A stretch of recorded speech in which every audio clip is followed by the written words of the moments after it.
In these talks, I've had to say a good deal about prayer. And before going on to my main subject tonight, I'd like to deal with a difficulty some people find about the whole idea of prayer. Somebody put it to me by saying, I can believe in God all right, but what I can't swallow is this idea of him listening to several 100 million human beings who are all addressing him at the same moment. And I find quite a lot of people feel that difficulty. Well, the first thing to notice is that the whole sting of it comes in the words, at the same moment. Most of us can imagine a God attending to any number of claimants if only they come one by one, and he has an endless time to do it in. So what's really at the back of the difficulty is this idea of God having to fit too many things into one moment of time. Well, that, of course, is what happens to us. Our life comes to us moment by moment. One moment disappears before the next comes along, and there's room for precious little in each. That's what time is like. And, of course, you and I tend to take it for granted that this time series, this arrangement of past, present, and future, isn't simply the way life comes to us, but is the way all things really exist. We tend to assume that the whole universe, and God himself, are always moving on from a past to a future, just as we are. But many learned men don't agree with that. I think it was the theologians who first started the idea that some things are not in time at all. Later, the philosophers took it over, and now some of the scientists are doing the same. Almost certainly, God is not in time. His life doesn't consist of moments following one another. If 1 million people are praying to him at 10:30 tonight, he hasn't got to listen to them all in that one little snippet which we call 10:30. 10:30, and every other moment from the beginning to the end of the world is always the present for him. If you like to put it that way, he has infinity in which to listen to the split second of prayer put up by a pilot as his plane crashes in flames.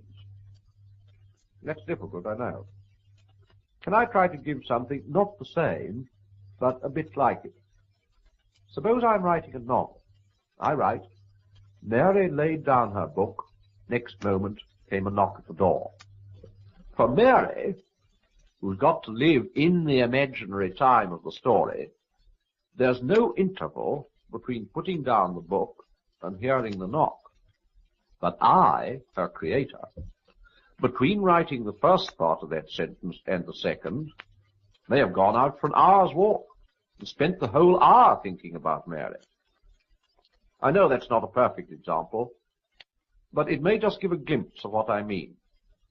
The point I want to drive home is that God has infinite attention, infinite leisure to spare for each one of us. He doesn't have to take us in the lump. You're as much alone with him as if you were the only thing he'd ever created. When Christ died, he died for you individually, just as much as if you'd been the only man in the world. And now I'll get back to my main subject. I was pointing out last time that the Christian life is simply a process of having your natural self changed into a Christ self, and that this process goes on very far inside. One's most private wishes, one's point of view, are the things that have to be changed. That's why unbelievers complain that Christianity is a very selfish religion. Isn't it very selfish, even morbid, they say, to be always bothering about the inside of your own soul, instead of thinking of humanity? Now, what would an NCO say to a soldier who had a dirty rifle and when told to clean it replied, "But, Sergeant, isn't it very selfish, even morbid, to be always bothering about the inside of your own rifle, instead of thinking of the United Nations?" Well, we needn't bother about what the NCO would actually say. You see the point? The man's not going to be much use to the United Nations if his rifle isn't fit to shoot with. In the same way, people who are still acting from their old natural selves won't do much real permanent good to other people. Let me explain that. History isn't just a story of bad people doing bad things. It's quite as much a story of people trying to do good things, but somehow something goes wrong. Take the common expression, cold as charity. How do we come to say that? From experience. We've learnt how unsympathetic, patronizing, and conceited charitable people often are. And yet, hundreds and thousands of them started out really anxious to do good. And when they'd done it, somehow it just wasn't as good as it ought to have been. The old story. What you are comes out in what you do. A crabapple tree can't produce eating apples. As long as the old self is there, its taint will be over all we do. We try to be religious and become Pharisees. We try to be kind and become patronizing. Social service ends in red tape and officialdom. Unselfishness becomes a form of showing off. I don't mean, of course, that we're to stop trying to be good. We've got to do the best we can. If the soldier's fool enough to go into battle with a dirty rifle, he mustn't run away. But I do mean that the real cure lies far deeper. Out of ourselves and into Christ we must go. The change won't, for most of us, happen suddenly. And I must admit that for most Christians, it'll only be beginning to the very end of our present lives. But there are some in whom it goes further, even before death, far enough for you to see it. Their very faces and voices are different. When you meet them, you know you're up against something which, so to speak, begins where you leave off.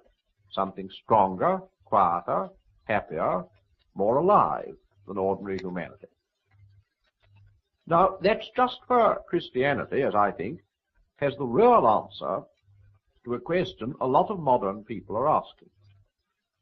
Everyone's heard of evolution, how man evolved from lower types of life. And people often ask, what's the next step? When is the thing beyond man going to appear? Some imaginative writers even try to picture what the next step will be like, but they usually end in nonsense about men with 6 arms or wings or something of that kind. But the Christians think those people are on the wrong tack. The next step has already appeared. The next step is from being mere creatures to being sons of God. The new kind of man appeared in Christ. And other new men, little Christ, are already to be found, dotted here and there about the earth. We Christians don't call it evolution because we believe it isn't something coming up out of blind nature, but something coming down from the world of light and power and knowledge beyond all nature.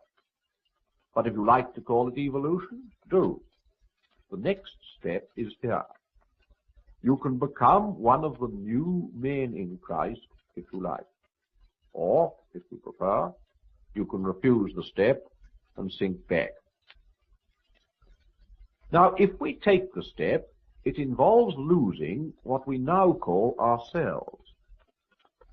That doesn't mean that all the people who accept Christ are going to be exactly like one another. I know it sounds as if it did. If there's one Christ, and he's to be in us all, actually replacing our personalities with his own, what difference will there be between us? Now, here I've got a rather difficult thing to say. On the one hand, it isn't true that we shall lose our personal differences by letting Christ take us over. On the other hand, I don't think Christ can take us over as long as we're bothering about what will happen to our personalities. Can I take the first point first? If a person didn't know about salt, wouldn't he think that anything with such a strong taste would kill the taste of all the other things in any dish you put it into? We know that, as a matter of fact, it brings out their real taste. Well, it's rather like that with Christ. When you've completely given up yourself to his personality, you will then, for the first time in your life, be developing into a real person. He made the whole world. He invented, as an author invents characters in a book, all the different men that you and I were intended to be. Our real selves are, so to speak, all waiting for us in him. What I call myself now is hardly a person at all. It's mainly a meeting place for various natural forces, desires and fears, etc., some of which come from my ancestors, and some from my education, some perhaps from devils. The self you were really intended to be is something that lives not from nature, but from God. At the beginning of these talks, I said there were personalities in God. Well, I go further now. There are no real personalities anywhere else. I mean, no full, complete personalities. It's only when you allow yourself to be drawn into his life that you turn into a true person. But on the other hand, it's just no good at all going to Christ for the sake of developing a fuller personality. As long as that's what you're bothering about, you haven't begun. Because the very first step towards getting a real self is to forget about the self. It will come only if you're looking for something else. That holds, you know, even for earthly matters. Even in literature or art, no man who cares about originality will ever be original. It's the man who's only thinking about doing a good job or telling the truth who becomes really original and doesn't notice it. Even in social life, you'll never make a good impression on other people until you stop thinking what sort of impression you make. That principle runs all through life from the top to the bottom. Give up yourself and you'll find your real self. Lose your life and you will save it. Submit to death, submit with every fiber of your being, and you'll find eternal life. Look for Christ and you'll get him, and with him everything else thrown in. Look for yourself and you'll get only hatred, loneliness, despair,